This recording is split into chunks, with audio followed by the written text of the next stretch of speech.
अस्सलाम वालेकुम एवरीवन।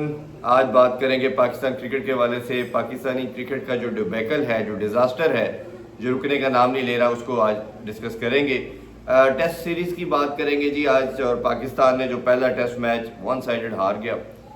बहुत अच्छे कुछ टाइम भी ऐसे मोमेंट्स आए जिसमें पाकिस्तान शायद कुछ इम्प्रूवमेंट के साथ मैच को आगे लेके जा सकता था, but unfortunately back to back Pakistan 3 consecutive test matches Bangladesh से हार चुका है। पाकिस्तान क्रिकेट इस नहज पे आ चुकी है कि कप्तान शान मसूद 15 में से 11 मैचेस अपनी कप्तानी में हार चुके हैं। फर्दर मोर बात करें तो पाकिस्तानी क्रिकेट टीम WTC के जो लास्ट साइकिल था उसमें 9वें नंबर पे फिनिश किया, यानी कि लास्ट नंबर पे। उससे प्रीवियस पे 8वें नंबर पे फिनिश किया।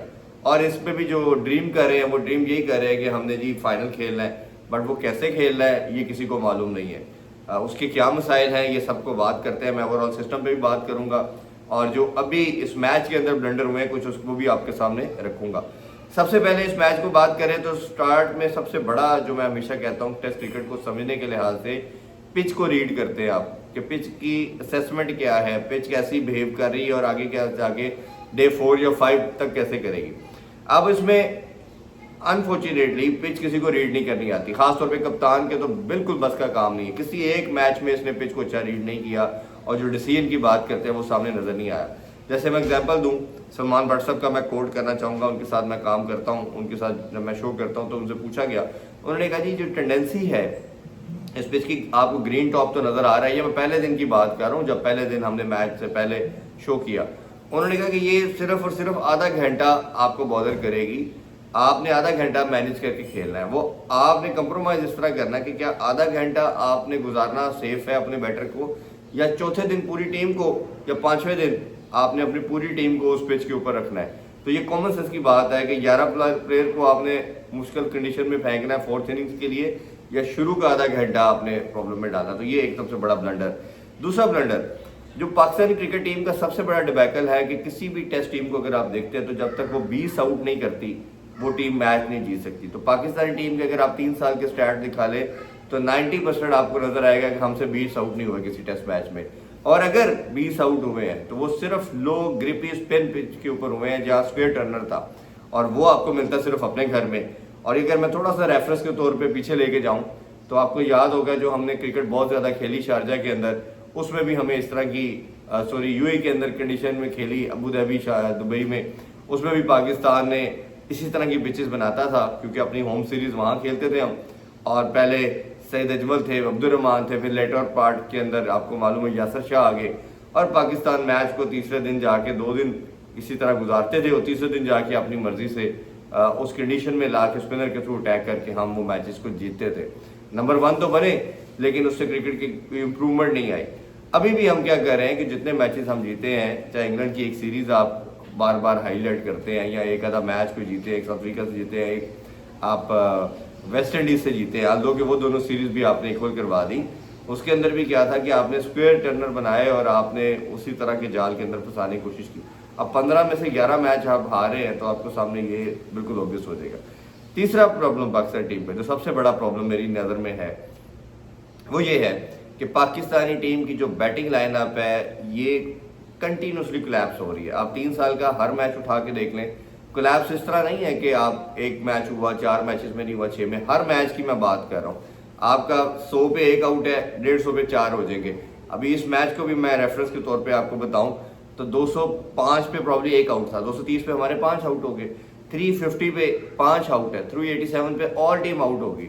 सेकेंड इनिंग्स के अंदर भी 70 के करीब शायद 1 आउट था, उसके बाद आपकी पूरी लाइन लगी। तो ये जब तक आपके मेंटल ब्लॉक, इतने मेंटली वीक बैट्समैन खेलेंगे तो आपके सामने ये क्या उनका मार है। और ये सारे वो नाम है, मतलब कंटिन्यूसली शान मसूद 3 साल से क्रिकेट खेल रहा है, आपका कप्तान है, साउथ कील टीम का पार्ट है, फिर आपका आगा मुसलसल खेल रहा है, रिजवान टीम का कंटिन्यूस पार्ट है, अब इमाम सीनियर प्रो है।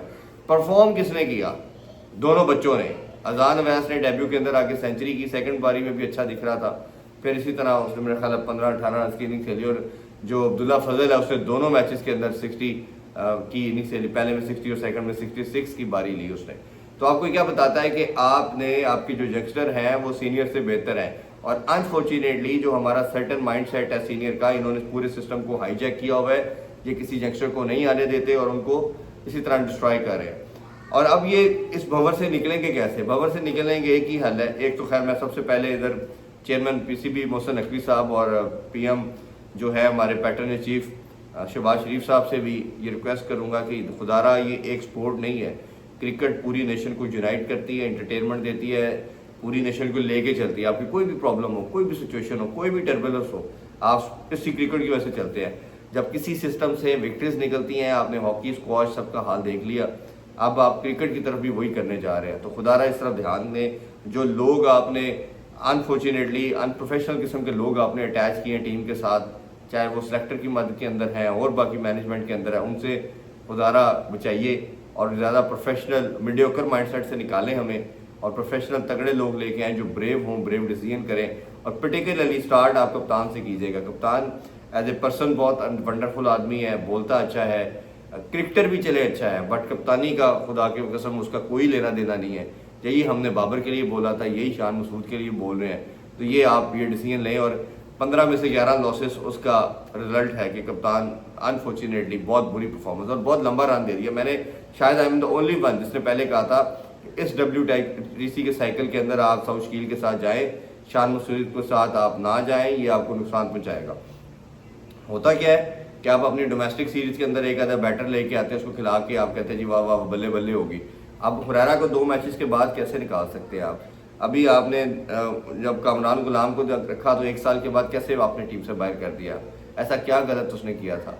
तो ये कुछ क्वेश्चन मार्क हैं जो पूरे सिस्टम के ऊपर आते हैं, और इसमें जितने लोग ऐड हैं इन सबको ये रिस्पॉन्सिबिलिटी आती है कि वो इसको देखे।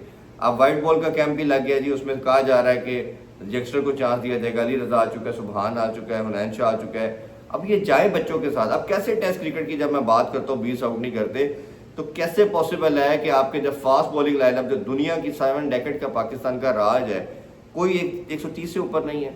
शायद एक आधी बॉल 130 133 134 पे हुई है। जब इस अप्रोच के साथ आप क्रिकेट खेलेंगे तो रिजल्ट आपके सामने है जो हमें मिल रहा है। तो खुदारा इसके लिए कंसिडरेशन करें, इसको सोचें। अब बांग्लादेश से आप 3 कंसेक्यूटिव टेस्ट हार गए हैं, जो पहले आपने सारी ज़िंदगी 99 से लेकर 2024 तक कोई टेस्ट नहीं आ रहे थे। तो आपको ये बताता है, आपकी डायरेक्शन बताती है आप कितनी नोज ड्राइव की तरफ जा रहे हैं। तो उस नोज ड्राइव को रोकना ज़रूरी है, अदरवाइज़ ये स्पोर्ट्स ख़त्म हो जाएगी। मैं बार बार कह रहा हूँ, जब विक्ट्रीज ख़त्म होती हैं स्पोर्ट ख़त्म हो जाती हैं। हम हॉकी के 4 दफ़ा के वर्ल्ड चैंपियन हैं, आज किधर है हॉकी? कहाँ खड़े हैं हम? कोई पता नहीं है। स्क्वॉश के तो आप काउंट ही नहीं कर सकते टाइटल। मतलब 10 साल से ज़्यादा जहांगीर खान ने जिताया, 9 साल के करीब कंसेक्टिव जानशेर जीतते रहे। मैचेस की क्वांटिटी नहीं है, जहांगीर खान तो 555 मैचेस कंटिन्यूसली जीते। तो ये आपको बताता है कि कितना राज किया। क्या गई स्पोर्ट? जैसे विक्ट्री खत्म हुई, वो दोनों लेजेंड गए, आगे कोई विक्ट्री नहीं आई, वो तमाम सिस्टम में से स्पोर्ट निकल गई। तो ये कुछ ऐसे इश्यूज हैं जिस पर देखना पड़ेगा। अब इसका सोल्यूशन क्या है? एक तो जैसे मैं कह रहा हूँ, right person for right job निकालें, लगाएं, मीडियोकर माइंडसेट से निकलें। और तीसरी सबसे इंपॉर्टेंट चीज़ ये है कि कप्तान सोलर लगाएं। कप्तान सोलर लगाएंगे, एक अनबाइस कप्तान लगाएं जो यंगस्टर को लेके आए। यंगस्टर को लाना है आप, ये आपका ब्लेंड होता है सीनियर और जूनियर का। ये ऐसे हो नहीं सकता कि सारे सीनियर से आप फौज भर्ती कर दें और वो ऐसा सिस्टम को हाईजैक के किसी जूनियर को आने ना दे, और रिजल्ट आपके सामने है कि हम कंटिन्यूसली डिस्ट्रक्शन की तरफ चल रहे हैं। तो ये कुछ इश्यूज है जिसको बचाना है। सेकंड टेस्ट मैच भी आ रहा है, मुझे तो कोई समझ नहीं आ रही पाकिस्तान कैसे निकलेगा। मतलब आपको अगर आपके बैटर को फास्ट बॉलिंग खेलनी नहीं आती, मतलब 140 145 से नहीं राना बॉलिंग कर रहा है। PSL में भी हमारे बॉलर तमाम उसके अगेंस्ट स्ट्रगल करते हुए आए, इस मैच में भी सारों ने स्ट्रगल किया। 5 आप आउट हो गए उससे, खुदा का खौफ खाए यार। मतलब आपके किसी को पेस खेलना ही नहीं आता। मतलब हमने देखा दुनिया ने शुएब अख्तर को खेला जो हर बॉल ही 155 प्लस करता था। ब्रेटली था, शेन बॉन्ड थे, शेन टेट आए, तो दुनिया खेलती थी पेस को। मतलब वसीम वकार के टाइम पे देखें, फिर उधर एम्ब्रोज वॉश देखें, फिर मैगरा थे, मैगरा के तो पेस कम था, बट मतलब फास्ट बॉलिंग का लेवल बता रहा हूँ। फिर क्लूजनर आया, बहुत तेज था, जैक कैलिस बड़ा तेज था, फिर एरन डोनाल्ड बड़े तेज थे। ये तो एक बड़ी लंबी कंटिन्यूटी है, ऐसा तो कभी हमने नहीं देखा कि किसी को फास्ट बॉलिंग ना खेलनी आती हो। तो ये कुछ ऐसे हार्ड डिसीजन लेने पड़ेंगे, हार्ड डिसीजन लें, गो फॉर द किल की स्टिक डालनी पड़ेगी, ये मीडियोकर माइंडसेट से निकलना पड़ेगा। और जैसे सरफराज को भी अपॉइंट किया है, तो एक प्रोसेस करते हैं ना। अब किसी को मालूम नहीं है कौन सा प्लेयर कितनी मैच खेलेगा, कोच अगली सीरीज में होगा कौन नहीं होगा। माइक हसन का फ्यूचर का नहीं मालूम आपको, इधर से सरफराज के फ्यूचर का नहीं मालूम। इसी तरह कप्तान का नहीं पता कौन है कौन नहीं है। तो ये कैसे आप इस तरह की अनसर्टन सिचुएशन के अंदर क्रिकेट को डाल के लेके चल सकते हैं। तो ये कुछ इश्यूज थे, मैंने कहा आपके सामने रखूं। आप भी कमेंट सेक्शन में अपनी राय देखिए, बताइए क्या करना है पाकिस्तान को क्रिकेट बचाने के लिए, उस पर हम बात करेंगे और रात के शो में हम लाइव जुड़ेंगे और जाते हुए फिर अपील करेंगे खुदारा इस स्पोर्ट को स्पोर्ट मत समझें, ये पूरी नेशन के लिए बहुत वैल्यू रखती है।